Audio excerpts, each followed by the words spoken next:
তোমার না রবের সাথে বন্ধুত্ব ছিল? তুমি না মোনাজাতে ফুপিয়ে ফুপিয়ে কান্না করতে আর বলতে, হে আল্লাহ, আমি তোমাকে ছাড়া আর কাউকে চাই না।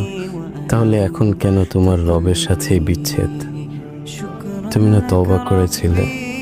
তুমি না আল্লাহর জন্য সব ছেড়ে দিয়েছিলে? তুমি না বুঝতে পেরেছিলে তোমার আসল ঠিকানা কোথায়? তুমি না মুমিন হতে চেয়েছিলে, ইসলাম মেনে চলতে চেয়েছিলে? ভুলে গেছো? আবার কেন পাপে জড়িয়ে গেলে?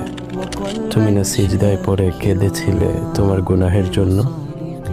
তাহলে কেন আবার দুনিয়ার ধোঁকায় পড়ে গেলে? তুমি কি হেরে গেলে তোমার নফসের কাছে? আল্লাহর প্রিয় হতে পারলে না? বারবার শয়তানের ফাঁদে পা ফেলছো। ব্যাপার না, এখনো সময় আছে। তুমি কি জানো না তোমার রব কত মহান? তিনি অপেক্ষা করছেন তোমার জন্য, তোমাকে ক্ষমা করার জন্য।